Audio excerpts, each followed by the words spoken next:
धन आवश्यक है ऋषि अत्रे, क्योंकि धन मूल आवश्यकताओं को पूरा करने में सहायक होता है।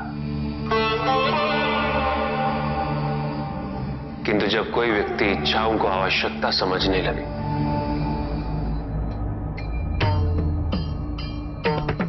तो धन कितना ही क्यों ना पर्याप्त नहीं होता,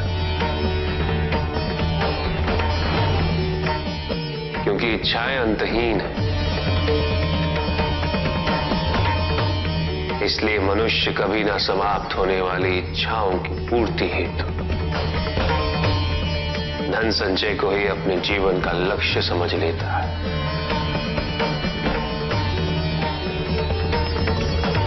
वो लोभी बन जाता है।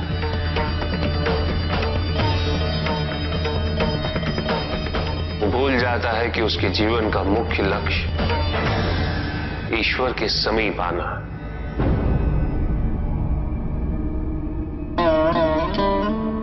ऐसे लोभी व्यक्तियों को अपनी मृत्यु के समय भी यही दुख रहता है कि उन्होंने क्या कुछ नहीं पाया, क्या शेष रह गया। ऐसे समय में वो एक क्षण के लिए भी ईश्वर का स्मरण नहीं करते। अपने जीवन की निरर्थकता और व्यर्थता का बोध नहीं होता।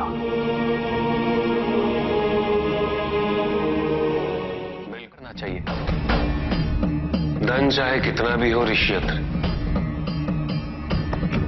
मूल आवश्यकताएं तो केवल उतनी ही। तन ढकने के लिए वस्त्र, पेट भरने के लिए आहार और शरण के लिए भवन।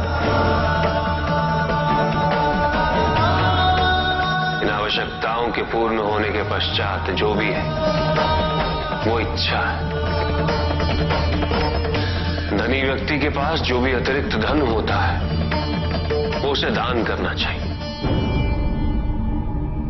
उनके उद्धार के लिए जो अपनी मूल आवश्यकताओं को पूरा नहीं कर सकते।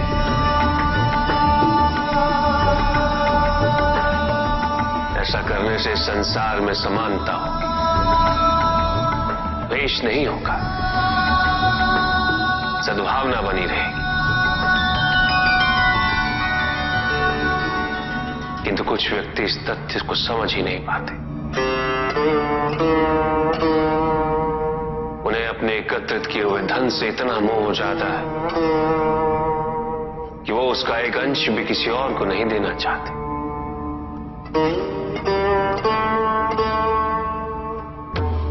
ऐसे व्यक्तियों की सूची में सर्वप्रथम स्थान कुबेर का है।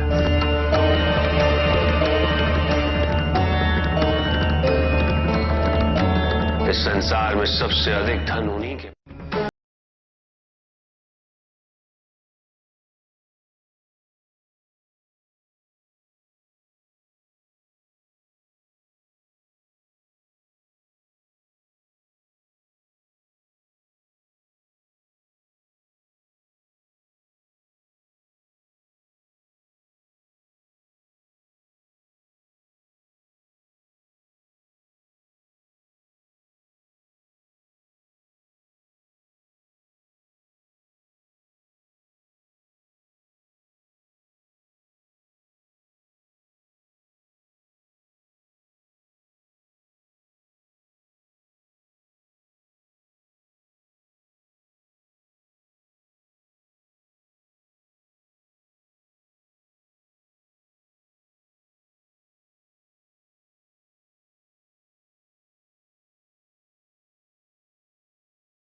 करना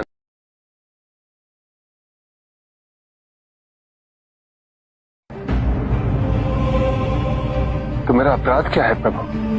तुम्हारा अपराध था एक त्रिदेव को दूसरे से बड़ा समझना, उनमें भेद करना, उनमें तुलना करना।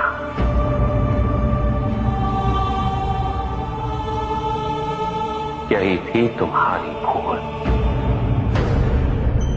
तुम ये समझने में असफल रहे कि त्रिदेव तो एक है, समकक्ष, कोई भी किसी से बड़ा नहीं और कोई किसी से छोटा नहीं, कोई भी किसी से अधिक महत्वपूर्ण नहीं और कोई भी किसी से कम महत्वपूर्ण भी नहीं। तुमने जो कुछ भी किया वो भक्ति नहीं थी निकस। भक्ति के नाम पर किया जाने वाला अहंकार था वो कि तुम्हारे आराध्य सबसे महत्वपूर्ण है।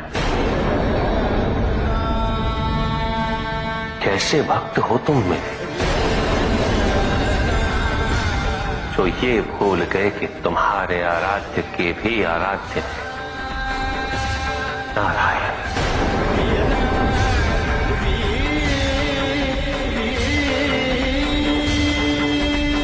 भक्त यदि सच्चा तो उसके पास अपने आराध्य को पाने के अतिरिक्त ये सोचने का समय ही कहां होता है कि उसके आराध्य से महत्वपूर्ण भी कोई है या नहीं। वो तो प्रतिपल अपना ध्यान केवल अपने आराध्य पर ही स्थिर रखता है और जब ऐसा होता है निकस तो ना तुलना होती है, ना प्रतिस्पर्धा होती है और ना ही किसी प्रकार की कोई ईर्ष्या होती है। बात तो केवल आनंद की अनुभूति ही विद्यमान होती है।